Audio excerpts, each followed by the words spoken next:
Hi everybody, this is our live playtest for Loyalty, Friends and Enemies. My name is Edward Kendrick, I'm the designer. I'm Megan, I'm a player. Zach, the second, third player. Steve, the fourth player. Carson, the fifth player. David, the sixth player.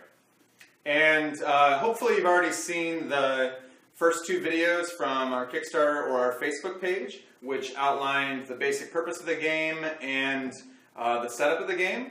And so we have it all set up. We have already revealed the first three culture cards, and those are Fearsome Reputation, Squires, and Stirrups. So these are all three military cards, and you'll be seeing how they work as we go through it. But those are what's on the table to begin with.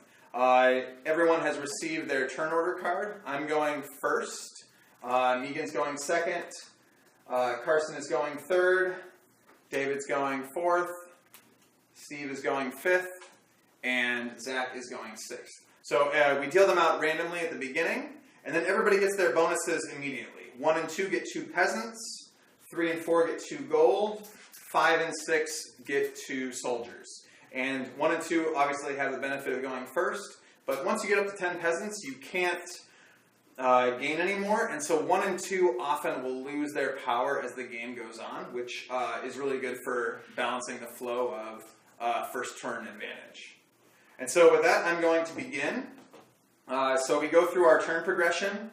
The first thing is peace terms. That only matters if there are enemies in your fields, and so there aren't any enemies in my field, so I'm just going to skip that for now. Then there's the political phase. Most people declare loyalty. There are some other options, but just for the ease of the game, we're going to have another video on turn progression later. So I'm going to make an alliance. Let's see. Zach, do you want to be the ruler? Yeah, make me the king. Okay, so whenever you make an alliance, the vassal, the one who is going to be subservient, is going to give their loyalty token to the ruler, and then they high five or fist bump. Loyalty. Yeah, loyalty. And then the ruler gets 3 gold to immediately distribute among any players that they would like. Obviously, usually the allied players. Nice try. Ed, since you made me king, 3 gold. Thank you. I appreciate that. So that is, in the political phase, you just choose one thing. And so that's what I chose. Then I go into the economic phase. I check for upkeep. I have 17 units. So I can farm. You can't farm if you have more than 20 of your own units on your entire territory. And so I farm for 2 gold. Actually 3 gold because I have 7. You farm for basically the amount of peasants you have divided by 2. And then I'm going to buy. I'm going to buy the Stirrups. The Stirrups is a card that allows you to, it's a military card that allows you to kill on 5s or higher from a 12-sided dice in the fields. And the fields are the hinterlands and the farmlands, which you've already seen in our setup and basic gameplay video. It's very powerful. It's also an ability that can be assimilated, so other people can purchase the ability either from the bank itself or from me doing like a private deal. I'm buying that. I'll buy 3 more peasants. Peasants cost 1 gold each. And so I'm up to my max 10. And then I'm going to buy 1 soldier. And I'm at 21. And so Zach, I'm going to send 2 guys over to you. And so you can send people over to your allies base to support. Whenever you meet a player who's not allied to you in the fields, a fight automatically happens, and we'll see that a little bit later. But let's go to player number 2, Megan. Alright, since it's my second turn, I have the second turn, I get 2 peasants immediately, so take these 2 little square guys. And I don't need peace terms as my fields are empty except for me, so I move on to my political plays, and I'm going to go for declaring loyalty with Steve. Alrighty. I will let you be king. Alright, that's an acceptable term. Loyalty. Loyalty. Thank you. There you go. So what do you want to do with the 3 gold? You know, I'm gonna divvy up the free gold with 1 to me, and I'll give you 2. Oh, thank you. You're welcome. Alrighty. So that goes into my economic phase. I have 7 peasants, so I can farm for 3 gold, giving me 10 total. And I'm actually going to forgo buying anything right now to hoard my money. So, military phase, do you want me to come over at all? I think we're good on my end, but thank you for checking. Alright, then I'm not doing anything for my military phase. On to player 3. Alright, so I already took my 2 gold for my turn order. I'm going to go ahead and farm. So I get 2, well, actually first, sorry, I'm going to declare loyalty. Sure. Loyalty? Loyalty. Perfect. Who's gonna be the leader? You want to be the king? No, you be the king. Okay, I'll be the king. So now I'm going to farm, for which I get 2 gold. Did you get your You money guys from get 3. loyalty? Oh, and the 3 from loyalty, so I'm going to give him 1. Okay. And I'm going to take 2 for myself, because I'm a little bit greedy, but not completely selfish. And then I have a whole stack of gold sitting here. I have a total of 11 gold right now. So I think I'm going to go ahead and buy up to 10 peasants. 1, 2, 3, 4, 5. And then I'm going to buy this mystery culture card off the top, which is exactly what I was hoping it would be, Ooh. which is a mill. No. I like to play a very economically based game of loyalty, and then I start killing people like crazy because I can afford it.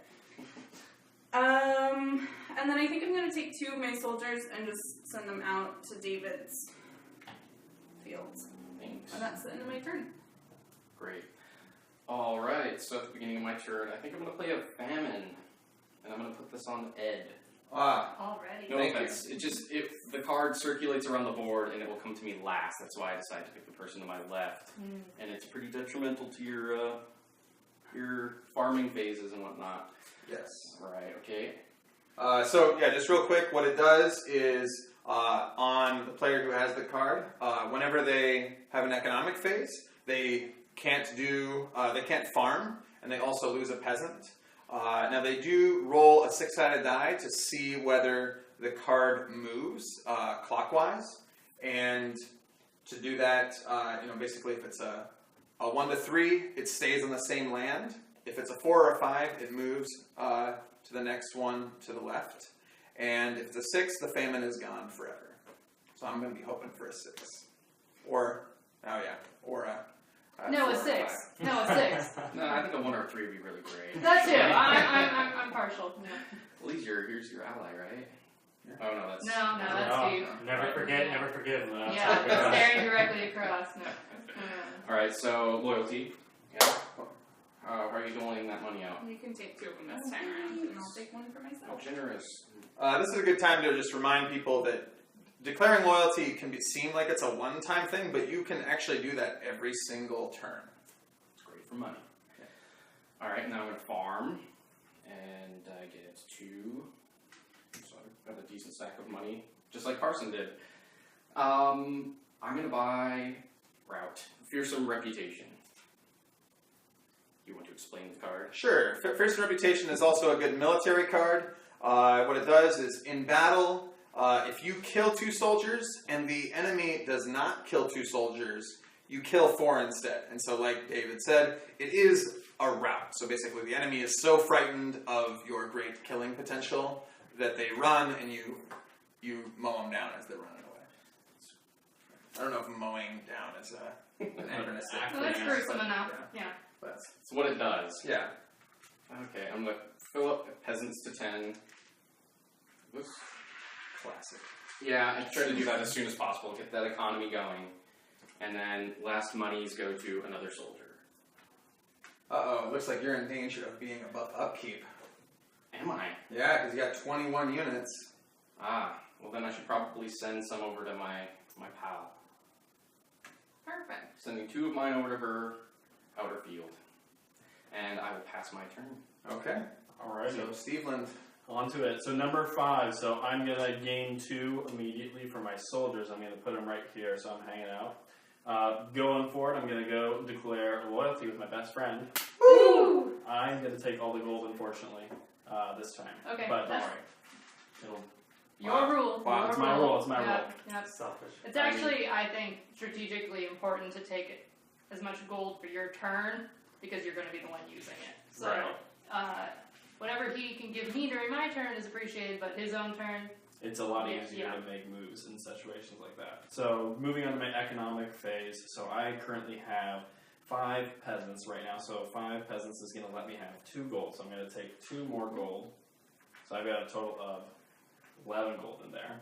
And then I'm going to look into buying. So I think I'm going to do that same exact situation where I'm going to go for as many peasants as possible. So I'm going to take 5 of my gold. And I'm going to put 5 more peasants in there. So I have a total of 10, and that next time I come to my farming stage, I can get the maximum number of gold for that. Buying, let me see. I think I'm going to take the risk. I'm going to put the 5 in and bang a culture card. And I got mill as well, so I'm moving up in the world. mm-hmm. No squires, though. No squires hanging yet. out. And then That I'm left you with gotta my 1 gold. I am currently hanging out with enough people. Let's see, I've got 5, 10, 15. Ooh, I'm coming up on it. Megan, are you okay if I put 2 people in your outer fields? Come on over. Alright, let's do that. Let's keep this going. And with that, my turn has ended. Alright, turn 6, that's me. I already took, for my turn order card, I took the 2 soldiers and distributed through my fields. Next, political phase, so loyalty, I guess, still. Yeah. Bam, loyalty. 3 gold between whoever I want, since I'm king, don't forget it. And I'm gonna take it, because I'm king. He can do whatever he wants every yeah, time. and Nedjack's not gonna forget it. Cheater. So political phase is done. Economic phase, I'm gonna farm first, so I have 5 peasants. So that's 2 gold to me. Next, I guess, I'll just go with the trend and fill up, maximize my peasants. And I'll buy the last face-up culture card with my last 5 gold. So we get the 3 new ones. Yep, because once those are bought, we replenish the field. So we got a lot of economic stuff. We got the Reputation for Wealth, which is basically a bribery card. The Benedictine Monastery, which is just kind of a decent all-around card. It makes culture cards a little bit cheaper, too. And then we've got Land, the epitome of culture. And it gives you money from farming, and it also lowers your upkeep. So it can be pretty good in that way. And to finish my turn off, military phase, I'm gonna send 2 of my Think guys about to it. Steve Okay. because he's gonna lose this game. That's aggressive. And yeah, we can battle, I suppose. Okay, that's a good supposition. You made that decision. Alright. And you can have 1 attack die and then 1 one defense defense die die. since I'm attacking. Okay. And I'll have 2 attack die since I have 2 guys. Alright. And anything above, maybe you want to explain the battle rules? So you get We can jostle the a battle 12-sided die for every soldier that you have, up to 2, and you must roll as many as you can. And then you kill on a 7 or higher. You don't add them up, but it's for each die, a 7 or higher you kill. So there's possibilities of like everyone being bad at fighting and no one dying. There's possibilities of everyone dying if they all roll kills.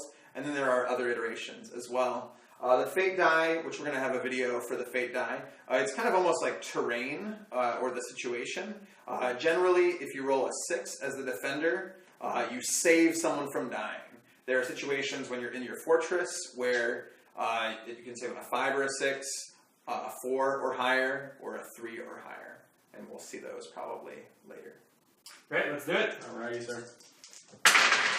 And I got a 10 and a 1 versus a 9. and a 2. So it's a 1 kill, 1 kill. I'm occupying his outer fields. Well done. Thank you. Are you going to continue into the farmland? Because I'll you let him can. skew on my 1 guy. You know, It's fair. It's yeah, they just got slaughtered in the other field, so. It was That's how it 1. goes. He looks pretty tough. I called out a slaughter. Yeah, slaughter. Definition. There's no one left. That's a slaughter. Okay, And that's- so before we end this round, we're going to pick the new turn order. And so the way it works is, don't everybody bring it back. The player who went first gets to choose first, but they can't choose a turn order card with the same color of what they had before. So white is 1 and 2, so I can't go first or second next round. So I'm going to go third. Who was second? So you can choose 4, 5, or 6. Don't decide for me. Sorry. It's 2 assumptions. I will go with 4. 4. And then you were 3. I will take 5. And I was 4. Yep. I'll take 6. Good choice. What are my options? You got 1 or 2. Take 1 or 2. Take 1. Let's do 1. Okay. Oh, great. I'll pick 2. And that's the end of the first round. It generally goes just with general economy building and setting up a little bit. And we should get into more interesting stuff in the second round.